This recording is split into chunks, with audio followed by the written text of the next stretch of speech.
Hey dudes, welcome back to the channel. Today I'm going to show you how to create these two procedural silver ore textures in Blender, no add-ons. We are going to create a hammered silver ore texture using several bump nodes for surface detail. We are then going to do a weathered silver ore texture using a layered Voronoi texture setup.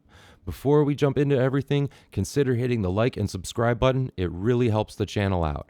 Alright, so let's get started by going into the render properties panel right here and changing it from Eevee to cycles. Let's also change this device setting from CPU to GPU compute. And then under the viewport max samples right here, let's change that to 20 so that way we can get a really fast rendered view to check our work. And let's also enable denoise. All right, now with the default cube selected, let's delete it and also add a UV sphere and make sure that under the object tab, you click. With all of that done, we are ready to start texturing the silver. Okay, let's start with our silver hammered ore texture. Let's go into the shading tab right here and let's click new to add a new material, and let's change the name right here to silver underscore hammered. And then let's also hit the decimal point on the numpad so that we get a little bit closer to the UV sphere, just like that. And let's begin by changing the metallic right here. Let's go all the way to 1, and let's change the roughness right here to 0.15. Yeah, that's a really nice reflectivity.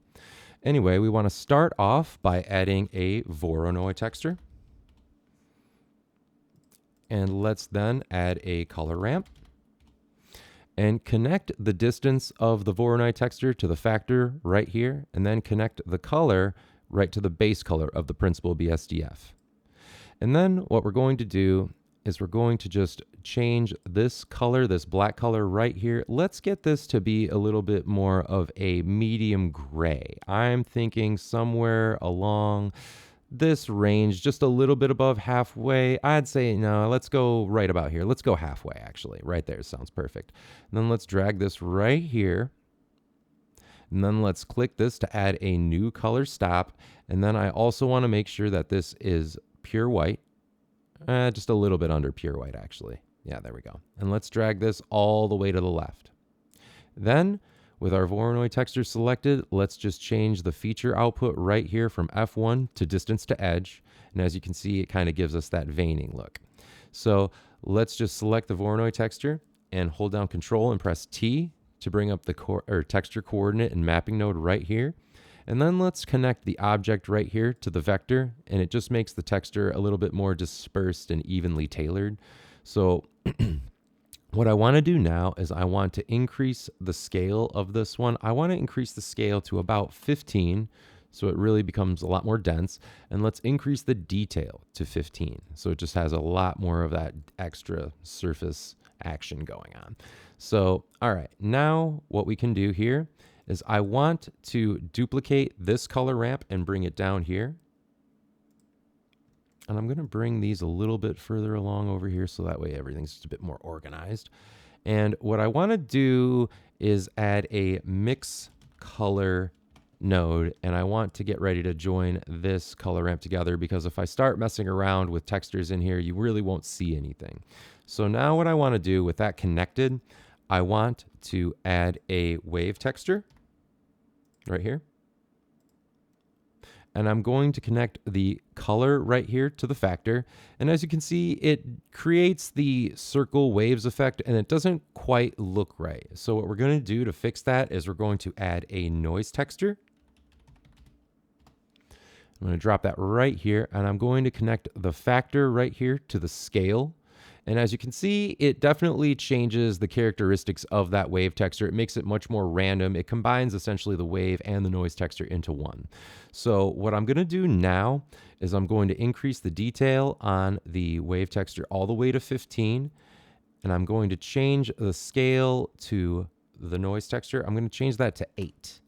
And I'm also going to increase the detail to 5. Not to 15, but just to 5. Now, right now, things are looking not bad. They're not looking too bad, but one thing that'll help out a lot is our bump nodes in a moment. But before we get that going, I'm going to plug this color ramp into the factor. And as you can see, it sort of just makes the noise texture and the wave texture influence parts of it. So the whole texture is not completely enveloped. You know, it's some parts of it are just left a little bit more alone, which I think makes it, giving it that randomness makes it look really nice. So anyway, I'm going to just drag these out a little bit further, and we're going to add our first bump node. And what I'm going to do is I'm going to take the result of this mix color node right here. I'm going to plug it into the height right there, and I'm going to take the normal and plug it into that normal right there. And I'm going to change the distance right here to 0.03. And it really, as you can see, just intensifies that texture quite a bit, giving it that like hammered look, as if somebody has been tapping on a lot of different areas with a hammer. So right there, I'm going to just leave that, and I'm going to duplicate this bump node,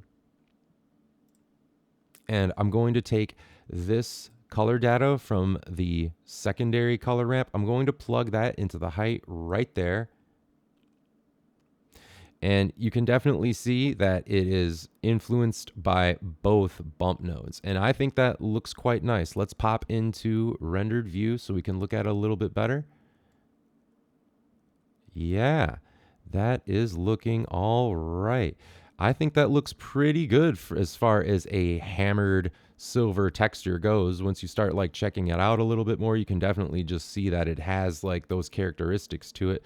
So yeah, I like the way this looks pretty good, you know, and if you do as well, we are ready to move on to our second texture. But as always, you know, feel free to start messing around with the scale, you know, just make this your own, have fun with it, you know, and just see where this takes you. You know, you can definitely increase the scale of that noise texture to give it a more, you know, just pitted look, if you will. But if you like the way this looks right now, we are ready to move on to our second texture.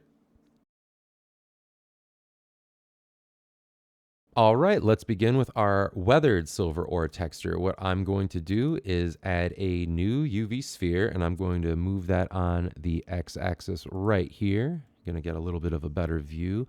And let's make sure that it is shaded smooth, and click new, so that way we can add an entirely new setup. And let's change the name of this to silver weathered.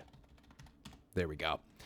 All right, now first things first, let's make sure that the metallic is all the way cranked to 1, and similar to before, I want the roughness to be at 0.15. I feel like that's a pretty good baseline for silver.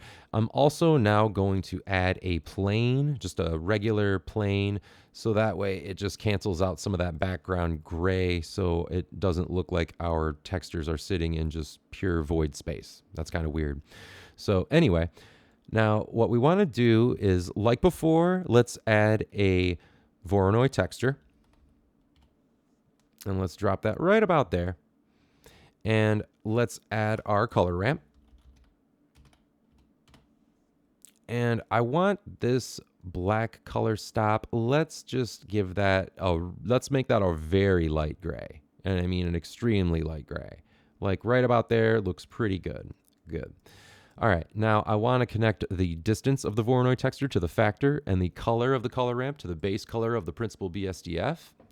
And what I'm going to do now is just I'm going to select the Voronoi texture and hold down Control press T to bring up the texture coordinate and mapping node. And let's connect the object to the vector right here. Bring these out a little bit.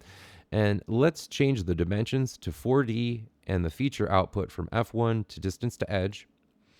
And what we're going to do here is increase our detail all the way to 15. Let's also get a little bit closer. Yeah, there we go. Now, I'm going to now add an additional Voronoi texture.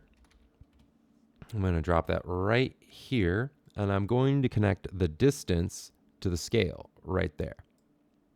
And let's also drag this slider all the way over here. Yeah, and let's also make this a little bit of a darker gray so we could just see that a little bit better. It was a little bit faint. And let's connect the vector of the mapping node to the Voronoi texture mapping right there. And I'm going to also change the dimensions to 4D. And what I'm going to do now is increase the detail of this Voronoi texture to 15 and increase the scale. Let's increase this to about, let's go with 11. Yeah, and as you can see, it definitely has a nicer sort of a disbursement of these Voronoi textures, a little bit more natural looking, if you will. So yeah, I think those look pretty good. I'm going to leave the rest of these settings be right now. And what I'm going to do is just drag all of these out a little bit further. And then what I want to do is I'm going to now add a mix color node because I'm going to get ready to add another texture with another color ramp. I'm going to duplicate this color ramp right here. With it selected, hit backspace to reset it. And then I'm going to connect it right here to color B. And I'm going to then add a noise texture, which is going to be a major influence in the weathering effect, and connect the factor of the noise texture to the factor of the color ramp.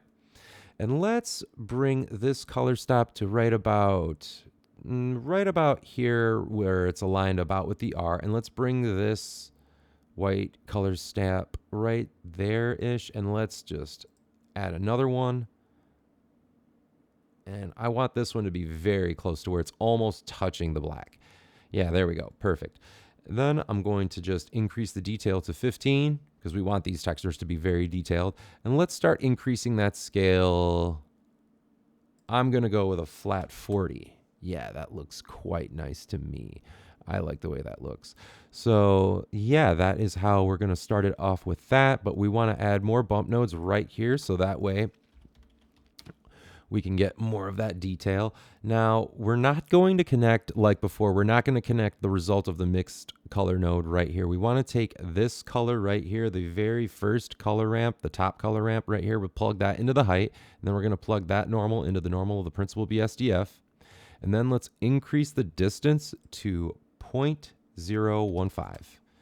And right away, definitely gives it a lot more of a, it just intensifies that look and makes it look better instantly. Now I want those bumps to go inward, so I'm going to click invert. And now I want to add a secondary bump node. I'm going to drop that right here and it automatically connects. And I'm going to take the color data from this color ramp right here and I'm going to plug it into the height. And just like before, I want the same distance height, so it's going to be 0.015. And yeah, that looks pretty good. Let's move these a little bit closer. I'm going to move that a little bit closer. Yeah. Cool. Those definitely look like silver ore textures, if I say so. So let's take the plane right here and let's assign it one of these textures. Let's go with the weathered. Looks pretty good. Looks pretty good. Let's click the double page icon so that way it makes it independent. And let's increase the scale of this noise texture right here. Let's bring that up to about, I'd say 60-ish, 61-ish is pretty good. Yeah, that looks pretty good. All right. Yeah. All right, let's quickly jump into the layout view mode really quick here and just see how everything looks in the rendered view mode. I think actually this time I'm going to get rid of our native light, as I've sometimes lit the scenes, the final scenes before with 4 lights. I'm just going to make a plane right now. I'm going to make it really, really big, and I'm going to move it up on the Z-axis pretty high here. And I'm going to go down to the material panel right here, the material properties, and I'm going to click new. And under surface, I'm going to add the emission shader. I'm just going to see how that looks in comparison to the 4 lights. I want to see this. Let this finish rendering at a bit of a close-up. Yeah, let's move the plane a little bit on the Y-axis and then again on the X-axis just to get the scene a little bit more lit evenly. And yeah, I think those textures of silver ore look pretty good. Those look pretty good. Yeah, so I hope you guys learned something in this video. I hope you had a little bit of fun during it too. Leave a comment below. I always like hearing the feedback from you guys. Consider hitting the like and subscribe button, and check out some of my other content. I've got some other texture videos and I've got some new stuff coming along the way, so keep an eye out. I hope you guys have a good day and create something awesome out there. Take it easy.